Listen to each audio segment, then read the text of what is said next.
Welcome to Uma சமையல். நான் இன்றைக்கி வெற்றிலை சாதம் பண்ண போகிறேன். நம்ம போட்டுக்கிறோமே வெத்தலை பாக்கு, அதே வெத்தலை தான். இதில் ஒரு 4 வெத்தலை எடுத்திருக்கேன். எல்லாத்தோடைய காம்பையும் எடுத்து விடலாம். இது சளிக்கெலாம் ரொம்ப நல்லது. அதை 4 வெத்தலையும் காம்பை கிள்ளிட்டு இந்தமாரி மடித்து சுருட்டிக்கணும்.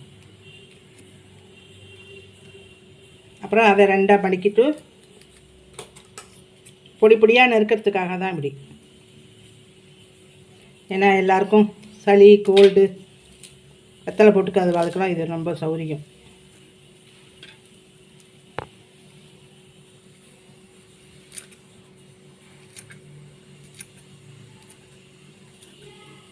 இந்தமாரி பொடி பொடியாக நறுக்கிக்கணும். உங்களால் எவ்வளோ மேக்ஸிமம் எவ்வளோ பொடியாக வருமோ அவ்வளோ.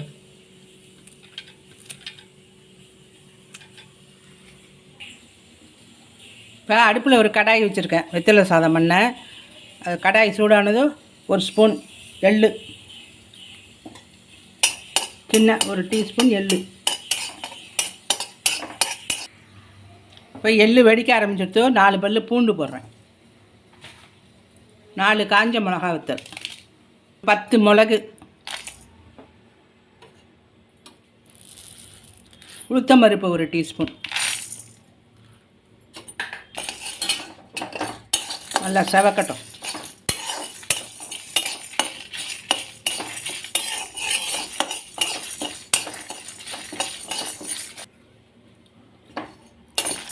இப்போ உளுத்தம்பருப்பு நல்லா செவந்துடுத்து. இப்போ ஆஃப் பண்ணிடுறேன். ஆறுனதை மிக்சியில் பொடி பண்ணிக்கலாம். இந்த வறுத்த எள், மிளகா, பருப்பு, பூண்டு எல்லாத்தையும் பொடி பண்ணிக்கிறேன்.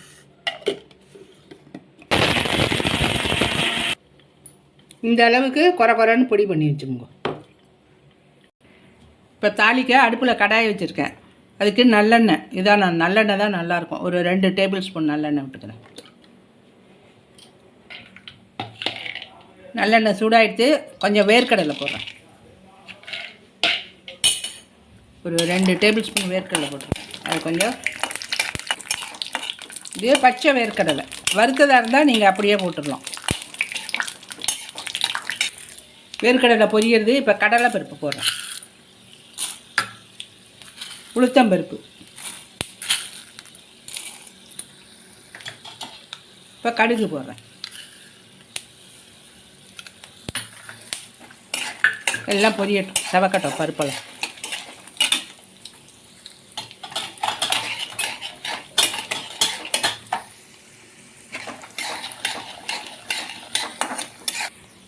இப்போ கருவேப்பிலை கொஞ்சம் போடுறேன். ஒரே ஒரு வெங்காயம் நறுக்கி வச்சுருக்கேன். பெல்லாரி வெங்காயத்தில் இருக்கிறதுலே சின்னதாக ஒன்று பொடியாக நறுக்கி வச்சுருக்கேன்.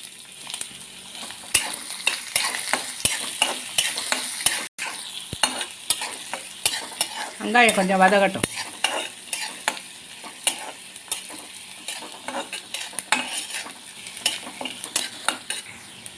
வெங்காயம் நல்லா சுருளாக வதக்கிட்டு இப்போ வெத்தலை நறுக்கி வச்சோமோன்னு அதை போட்டுடுறேன்.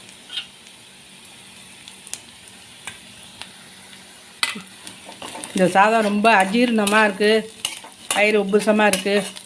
சளி இருமல் இருந்தால் கூட ரொம்ப நல்ல மருந்து. இப்போ மஞ்சள் பொடி கொஞ்சம் போடுறேன்.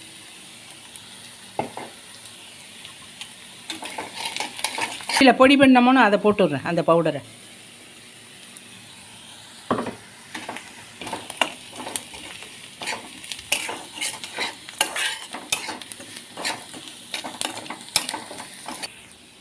இப்போ இந்த டிஷ்ஷுக்கு தேவையான சால்ட்டு போடுறேன்.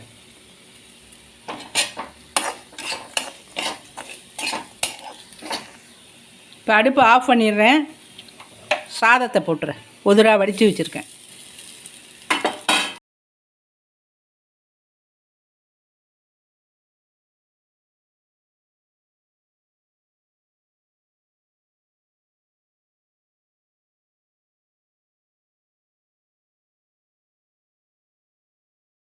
சுவையான வெத்தலை சாதம் ரெடி. நீங்களும் செஞ்சு சாப்பிட்டு பார்த்துட்டு எப்படி இருந்ததுன்னு எனக்கு கமெண்ட் பண்ணுங்க. இது உடம்புக்கு ரொம்ப ஆரோக்கியமாக இருக்கும். சப்ஸ்கிரைப்